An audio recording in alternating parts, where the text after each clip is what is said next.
ساتھیاؤ، میں اور آپ آج کی اس بزم میں یہ پختہ عزم کر کے اٹھیں کہ آج ہم خود بھی اور اپنی اولاد کو بھی، اپنے دوستوں کو بھی، میرے والد گرامی فرمایا کرتے تھے جس سے دوستی ہو نا اس کی انگلی پکڑ کے دین کی راہ پہ لے آؤ، یہ دوستی کا حق ہے۔ اس کے لیے آپ بہت کچھ کرتے ہیں لیکن اگر اس کو دین نہیں دیا تو کچھ بھی نہیں دیا۔ کوشش کرو میرا دوست ہو اور جہنم میں جائے۔ والدین بچے کے مستقبل کے لیے کتنی کوشش کرتے ہیں، لاکھوں روپیہ لگاتے ہیں مستقبل ٹھیک ہو جائے، کرتے ہیں کہ نہیں کرتے؟ یونیورسٹیوں کے اندر، کالجوں کے اندر کتنی بھاری فیسیں بھرتے ہیں، کیوں اتنا کچھ کیوں کر رہے ہو؟ میں نے دیکھا بوڑھا باپ اپنی کمر پہ بوریاں لاد کے مزدوری کرتا ہے، مائیں اپنا زیور بیچ رہی ہیں کہ اولاد پڑ جائے۔ میاں اتنا کچھ کیوں کر رہے ہو؟ جی مستقبل ٹھیک ہو جائے۔ یہ مستقبل کتنا ہے؟ 20-25 سال کا، اور جو اصل مستقبل ہے اس کی فکر ہی نہیں کسی کو۔ اصل مستقبل تو وہ ہے، اللہ اکبر، بیرون ملک جائے بیٹا تو ماں کہتی ہے بس دعا کرو کہ میرا بیٹا خیریت سے پہنچ جائے۔ بیٹی کی شادی کرتی ہے تو ماں کہتی ہے دعا کرو کہ اپنے گھر میں اس کو چین مل جائے۔ کسی کا انٹرویو ہوتا ہے، لوگ کہتے ہیں جناب دعا کرو کہ اس انٹرویو میں وہ کامیابی سے گزر جائے۔ میں کہتا ہوں جب قبر میں اترتا ہے پھر کسی نے آ کر کبھی نہیں کہا کہ دعا کرو مشکل گھڑی آ گئی ہے خیریت سے گزر جائے۔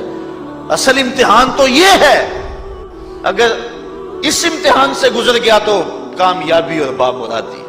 یہ تھوڑا سا مستقبل دنیا کا، اس کے لیے ہم کتنے پیسے لگا دیتے ہیں۔ سب کچھ اولاد کو آتا ہے، ہر شے فر پڑھتے اور بولتے ہیں، دعائے قنوت بھی نہیں آتی ہوتی۔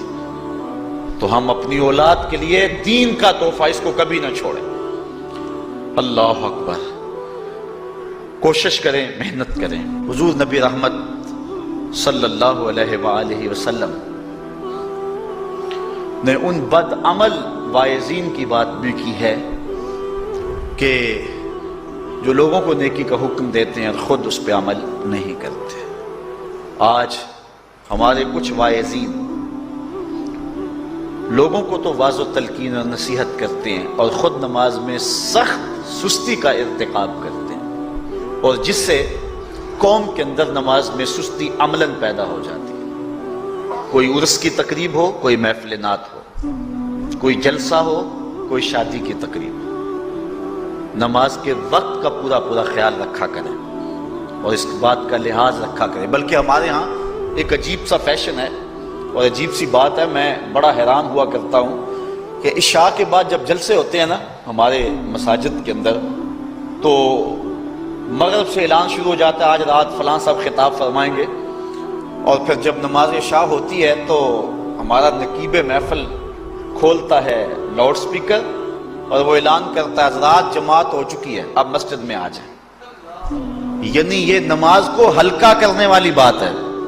انہوں کو کہا جا رہا ہے کہ بلکہ بعض تو کہہ دیتے ہیں جس کا تمہیں ڈر تھا وہ گزر گئی ہے، اب آ جاؤ۔ کیا لینا ہے جلسے میں آ کر اگر نماز ہی نہیں پڑھنی ہے تو؟ ممبر و محراب کے جو ذمہ دار ہیں ان سے جو ہے وہ عجیب و غریب قسم کی جو ہے وہ حرکات سکنات سرزد ہو رہی ہیں۔ یہ جو جاہل نقیبوں کا ایک غول آ گیا نا، یہ بھی ایک بہت بڑی مصیبت ہے۔ ایک تو بے تحاشا القاب، دوسرا دین کی روح سے ناشنائی۔ وہ کسی نے کہا تھا نا کہ پہلے حضرت غوث پاک ولی بناتے تھے، چور سے کتب بناتے تھے، آج کل ہم بناتے ہیں۔ کہا تم کیسے؟ کہا ہمیں پتہ ہوتا ہے یہ چور بیٹھا ہوا ہے، کہتے ہیں غوث زماں اور کتب دوراں۔ بے تحاشا اور بے تکا انداز، اور پھر دین کی روح سے یہ ناشنائی کہ باقاعدہ اعلان ہوتا ہے جناب جماعت ہو چکی اب تو آ جاؤ۔ تو کیا کرتا ہے ساری رات جاگ کے اگر عشاء کی نماز ہی نہیں پڑھی تو نماز کو ہلکا کیا گیا ہے۔ اسی طرح جلسہ لمبا ہو رہا ہے اور نماز کا وقت سکڑ رہا ہے۔ ان چیزوں کا التزام کرنا ہے، ہم نے کوشش کرنی ہے۔ اور یہ بھی ایک مصیبت ہے کہ دربار بڑا اونچا ہے اور مسجد کے اندر جانوروں کی بینٹیں پڑی ہوئی ہیں۔ حیثیت تو مسجد کی ہے، دربار کی تو ثانوی حیثیت ہے۔ دربار پہ 3 کروڑ روپیہ لگا ہوا ہے اور مسجد میں چٹائیاں بھی موجود نہیں۔ اپنے بھی خفا مجھ سے ہیں بیگانے بھی ناخوش، کہ زہر حلاحل کو کبھی کہہ نہ سکا کند، بات وہی کہتا ہوں سمجھتا ہوں جسے حق، نہ ابلہ مسجد ہوں نہ تہذیب کا فرزند۔ بے تحاشا اور بے تکا انداز، اور پھر دین کی روح سے یہ ناشنائی کہ باقاعدہ اعلان ہوتا ہے جناب جماعت ہو چکی اب تو آ جاؤ، تو کیا کرنا ہے ساری رات جاگ کے اگر عشاء کی نماز ہی نہیں پڑھی تو نماز کو ہلکا کیا گیا ہے۔